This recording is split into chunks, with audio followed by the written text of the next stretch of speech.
Who's gonna start it? One of us? I think you have to. I think you have to. Ladies and gentlemen, welcome to Box Football. And we're here for a special occasion, Jack. Yeah, we're here for an occasion that I've been waiting for 22 years. And since this YouTube channel started in what, in 2018? Yeah, I've been Yeah, waiting for this something like moment. Now that. it's Yeah. 8 years in the making. Jack, Arsenal, Premier League champions. Drink it in, man. Oh, Jack. I don't. Should I wait? Should I go after the haters or should I just let all my go after how I felt in the past 20 something years? What should I go I after? I think I'm gonna what I'll do is I'm gonna do basically no I'll do a bit of talking, but I'm gonna do very little talking, which is rare for me. I want to give you just jumping off points. So first of all, James, 22 years is no joke. 22 years is a long time. You know, it's an adult person who can drink in the United States of America kind of time frame that we're talking about between titles here. So it's not just they're kind of perennial champions and they come in and they come out and they win a title every 5 years. 22 years is a long time. What's the ride been like from being one of the most respected, adored teams under Arsene Wenger, modernizing football, beautiful football, playing a certain kind of way. Arsenal try and walk it in, all that kind of stuff. To then being down in the doldrums a bit, the Emirates era, the new stadium, the rebuild, Arsene Wenger leaving, Unai Emery, the rebuild with Arteta. Walk me through the last title when you were. I mean, were you single digits years old at that Jack, I point? You wasn't know, even an Arsenal fan back then. I started supporting Arsenal in 2005, so I didn't really actually get to enjoy the Invincible era like that. I was in the back end of that. In fact, I have the last time we won. This is I think our last session wearing red. Last year wearing red. I like Highbury on right now, but Jack, it's everything. It's everything. I remember like once I'm gonna be sentimental right now. Like once the final whistle hit, like one of the first phone calls I hit was from my brother, and obviously my dad was there, and he was the reason why I started supporting Arsenal. Just sharing a moment like that with him. Me as a kid, we were sitting there on the couch week in and week out watching Arsenal play, hoping that we're gonna win. Failure and failure, heartbreak after heartbreak, and to share with him was something special and just deep it like yay high to now I'm listen I'm by far going out and going into my 30s and it finally happened. Is everything to me. And I look at just all the heartbreak that we've seen as Arsenal fans. Starting off as losing the Champions League final, then moving to the Emirates. Eduardo breaking his leg, the whole Gallas stuff, and then us losing players throughout the years. Your Fabregas, your Van Persies, even to your Henrys, your Ashley Coles, and then some of the most humiliating times. The 8-2. Wenger's final, Wenger's 1,000 game. Obafemi Martins in the League Cup. Didier Drogba terrorizing us. Wayne Rooney terrorizing us. The 10-2 against Bayern Munich, AFTV and all that nonsense. The Wenger in, the Wenger outs, and your Unai Emery moments, to Baku, to bottle job after bottle job moments, to finally doing it. When like Jack, when you do it, you look back at all the pain that you had and you realize that wow, that journey is beautiful. And sometimes getting there is amazing, but looking back and seeing the journey that it took to get there, it's beautiful at the same time. It's sad, but it's beautiful. And Jack, I'm just so proud and so happy for this football club and also like for the people who've done it. Because when I look at Arsenal, it's not just Arsenal, it's a family, Jack. And seeing the past and embrace the future and seeing all these people come together. It's just unbelievable. And the happiness is brought not just me, but every other Arsenal fan is unbelievable. Honestly, I don't want to get too sentimental right now. I know you guys want to see me get at people, but honestly, Jack, it really, really is just an incredible moment, to I see am this gonna finally happen. I am gonna prod and poke at you a little later in the video, so people watching, maybe you will see a little bit of that. But while we're still on the positive stuff, there's Champions League final to come, which I do want to get to, but we'll probably only spend a few minutes on that because obviously we'll do a fully fleshed out build up to that game when it comes. But James, I also, again, without getting into these topics too deeply, I see a Man City without Pep Guardiola. I see a Man United with Michael Carrick as the manager, who've only played one game a season, a week all season. I see a Liverpool team who, for some reason, they're sticking with Slot, but it just feels like there's an inevitable parting going on there. And I'm starting to look around, and if I'm Mikel Arteta, I'm Gabriel, I'm Saliba, I'm Declan Rice, I'm Odegaard, I'm Gyökeres. I'm looking around and going, we've got an opportunity here to maybe win it next year, maybe win it the year after, maybe win it the year after. I don't see you going anywhere in Europe. Is this not actually the end of a drought, but actually is this the start of a 4-5 year period where maybe you can win 3 league titles, 4 league titles? Jack, after feeling this feeling, it's an unbelievable thing. But I look at, previous teams like Liverpool when they've won their titles, yeah, they haven't been able to defend it. Yeah, and I look at Arsene Wenger during this time period, as great as he is, even the Invincible era, we weren't able to defend the title. There's been only 3 teams in the history of the Premier League who've been able to defend it, and that's Sir Alex's side on multiple occasions, Pep's side on multiple occasions, and also Mourinho's side on multiple occasions. And if you're looking for this Arsenal team right now, you must look at what the Premier League could possibly be next season. Now, Jack, I don't want to jump because the biggest thing in football is that we look at stuff and we think it's football's black and white. It's not black and white. Liverpool were hell bent to win it. They were the odds-on favourites, and look what happened. And look what happened to them. Yeah, they're just fighting to get into the Champions League at this point. So I don't think it's a thing where we can say we're guaranteed to do it. But if you're this team right now with the success that you finally had, you cannot rest on it. We need more. Yeah, we went 22 years without winning a title. Can we get a double? Can we get a treble? Can we now put our stamp domestically, not just the Premier League? Can we get more FA Cups through the door? Can we get more league titles through the door? Jack, I'm hungry. I want more. I want this club to catch up to your Man Cities, like where they were at a certain point. Catch up to your Chelseas. Catch up to your Liverpools. Catch up to your Manchester United. And Jack, you mentioned it. We're going to get into it in the Champions League, but this is a moment right now to really savor. But if you want to be great, one title isn't enough.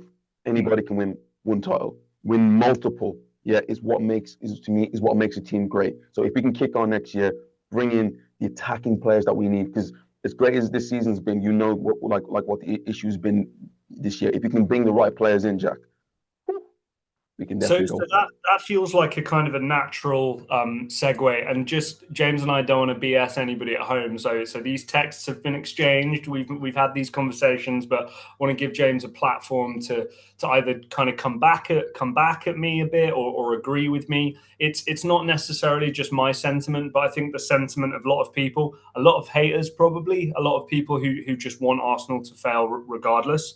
But some pretty striking statistics from this season. So per 50 corners in the Premier League, the average amount of fouls called within a 50 corner taken spell is usually 4.8. This season, it's 1.2. So you're looking at roughly a 75% average decrease there, which is a remarkable, huge change within the world of football. Usually a 10, 12% decrease or increase in a statistical area is something that analysts will look into and go, oh, this is something we need to look at. This has been one of the biggest ever, and it's been a huge part of Arsenal's play. James, can you speak to corners, set pieces, Arsenal's efficacy from it? And do we look at it through the lens of an opportunity was there and my team took it with both hands? Or do we play that role of, you know what, actually, I don't like it. It's not a classy way to win. Where do you stand on Arsenal's reliance, let's say, on corners this season? My biggest thing about this, we have to read the room a little bit more. You look at shots and possession in a game. Who dominates the ball the most? In the majority of Arsenal game, probably 95% of it, we dominate the ball. We probably dominate in shots taken, chances created, areas in the box, and the biggest thing about, like, in certain view of getting into the box and getting touches in the box, we dominate that. How many teams have the ability to say, you know what, we're gonna go toe to toe against Arsenal and we're not gonna park the bus, we're not gonna have a low block? It doesn't happen, and we've had to find a way to break down teams. And granted, there have been other teams back in the day who were able to break down low blocks, and there's no excuse about that. We need to do better on breaking down the low blocks. I definitely get that in there, but we found a way yet to score goals. And people say legally and non-legally, yada, yada, yada, in there. The reason why we get so many corners is because we put so much pressure on teams. It's not because we lump balls into the box and the ball goes out there. No, we home teams in. Teams sit back because they're scared. They're frightened of us. They don't want to take the charge against us. Because Jack, you've seen what happened years gone by when teams go for us. We hit 4, 5 past them. So to me, it's just the way it is, and we've taken advantage of it. Do I like it as an Arsenal fan? Do I enjoy seeing us like grovel through games and score up a set piece? No, but we have to just take what it is right now. And one of the reasons behind that is because a lot of teams are scared to go at us. So it's not really our fault in that like in that way. We've just found another way of doing stuff. And when you have mans and great headers of the ball, like Gabriel, William Saliba in there, you are going to take it, Jack. Yeah. And for anybody watching, by the way, who wants to try and find some inconsistency in James's argument there, before we even started talking about corners, what did James finish on talking about when we were getting up and we were talking, what's going to happen in the future? James's biggest thing that he spoke about was buying attacking players and attacking talent, which I assume is not to score from corners. That's to score from open play, to score beautiful goals, and to be a more exciting team to watch. So there is absolutely some consistency there. Only other kind of outlier that Arsenal face a lot of criticism for, there's 2 more. Number one is it's the highest amount of average time spent with the ball kind of out of play. So for a throw-in, a goal kick, a corner, all these kinds of things, it's the highest in the league at 31.8 seconds. And I think in a one-off game, I think it was Arsenal-Brighton, the ball was out of play for 30 and a half minutes of the 90-minute game. Can you speak to that at all? Because, James, just quickly, from my standpoint, as much as dark arts and gamesmanship comes into it, if you have set plays for free kicks, for corners, for these kinds of things, for long throws, whatever, you name it, those take a while to set up. If you just want to get the ball going and throw the ball in or take a corner or take a goal kick or whatever, that's fine. But if you have a constructed way of setting up a team for these set pieces, it takes time to set that up. So it's hardly a surprise. Can you speak to that one at all?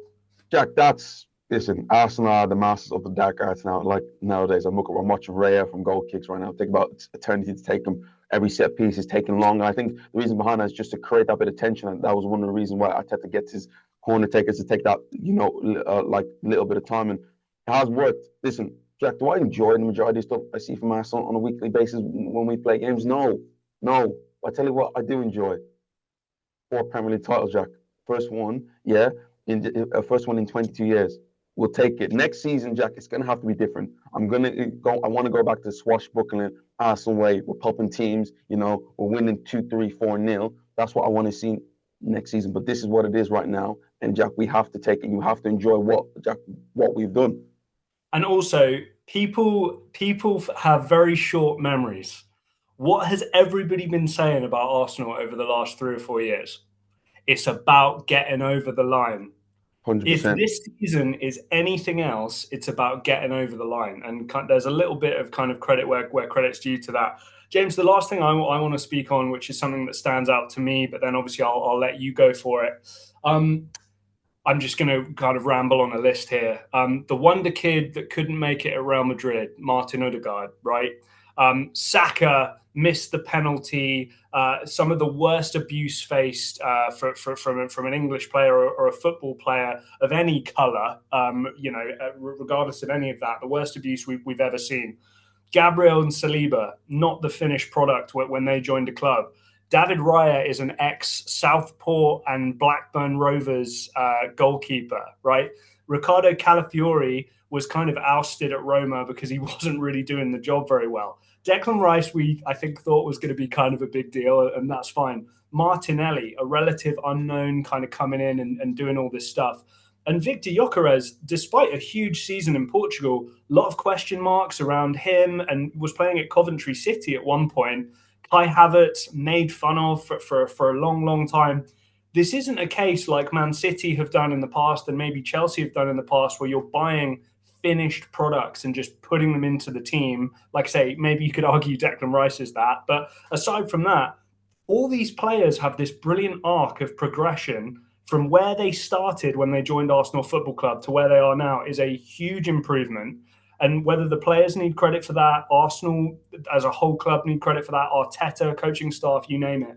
I think it's a really important thing to mention there. This isn't an Arsenal Galacticos side where they've spent a billion pounds. Money's been spent, don't get me wrong, but if you look at the players when they arrived and look at the players where they are now, the improvement in the club has been huge. Jack, I'm going to take it back to a moment in time that I look back on and I realize that, wow, football, it really is in black and white. Let me take you back to 20, let me get it right. Yeah, I think it's 2021 season. No, 21-22 season. Yeah, we're going back and forth, us against Tottenham, to like getting into the Champions League. We go away to White Hart Lane. Winner will get the last spot. We'll get the final Champions League spot in there. Yeah, at that time period, Jack, we lost Aubameyang, our captain, our goal scorer, our main man in there. We had an inexperienced manager and a squad who wasn't really like basically an inexperienced squad. Spurs, on the other hand, had Kane, Son, and Antonio Conte. They go on to beat us 3-0 that day. And I remember Gary Neville and Jamie Carragher talking like, look at what Spurs can do. They can challenge for titles and possibly do things in the Champions League. That was what, Jack, that was what the narrative was at that time period. And the question was, where do Arsenal go from here? I remember that day fondly, seeing us lose 3-0 and he just absolutely capitulated. And I questioned Arteta, yeah, to think that fast forward to now, Spurs are in a relegation battle and we have just been crowned Premier League champions. It just shows you that football is in black and white and really anything can happen. And sometimes you just got to be a little bit patient. Yeah, because where we are right now, Jack, we can just keep on going and keep on getting better. I'm going to big up to Mikel Arteta. I've questioned it on a number of occasions. I came onto this podcast and mentioned the Villarreal moment, the Spurs moment in there, multiple times not getting through the line. Yeah, he's done it. People at home watching as well, I'm going to let James kind of take us home here in a sec. But if you want to talk about the future of Arsenal Football Club, we are releasing a video very, very shortly, which is going to be a sell, loan, keep, unsure video looking at the Arsenal squad going into next year. The interesting part of it, though, is I am the director of football of a random football team with an unlimited budget. So I've attributed a number that I think is going to tempt James a little bit, even on the biggest stars, to maybe sell some of his players. So it's not just sell for whatever amount. It's a bigger thing. So something to tempt you forward. But James, do you want to take us home on this? I'm going to take it away right now. I want to big up to all the Arsenal fans. Listen, we finally did it. Big up to all the players. Listen, everybody's been a part of the club this year. Big up to you. From the substitute, the reserve players, academy boy, everybody who's been a part of this. This has been a collective effort, and to see everybody come together, Jack. At the Emirates yesterday, bear in mind, there was no game for us, Jack. There was over 100,000 people at the Emirates Stadium on a non-match day. What other team could do something like that? And just want to big up to all the haters right now. Patrice Evra, Netflix, yeah? Where is it now? I cannot wait for the next series because this series was incredible. So listen, take that. All the bottle jobs, every single one of you guys, have it. Yeah? Have it. Enjoy. You can't chat nada no more. You can't say nothing to us now. We finally do it. We finally did it. And look at me here. If you think this is bad, us winning the Premier League title, fast forward to next week, Saturday. If we win the Champions League, you guys haven't seen nothing yet. It's going to be an apocalypse. Yeah? So buckle in. It's going to be honestly, a long ride. I can't wait for it. Actually, in terms of anticipation for a team winning a European Cup, this might be now, because it was PSG for ages, right? And they kind of got it off their back and it was all good. Arsenal is probably the number one, like, oh my God, this needs to happen team now. It's crazy. Jack, if it happens, Jack, if that one happens there, it's nuts. If you think I'm going to act the fool now, God knows what's going to happen next week, Jack. God knows what's going to happen. Don't let us win that on everything you love, on whoever you believe in. Do not let us win that Champions League. So it's going to be a long summer. Please, turn notifications on. There's going to be a misspelt thing when James United, Liverpool, every one of them, do not let us win it. Or it's going to be over. If you think this is bad, picture that. 10 times more. Let's go, Jack. Let's go. Box to Guys, box football. Yeah. Arsenal are Premier League champions. Maybe soon to be Champions League champions. And I'll be definitely there for that one. If you're an Arsenal fan, subscribe. If you're not an Arsenal fan, subscribe. We will see you next time.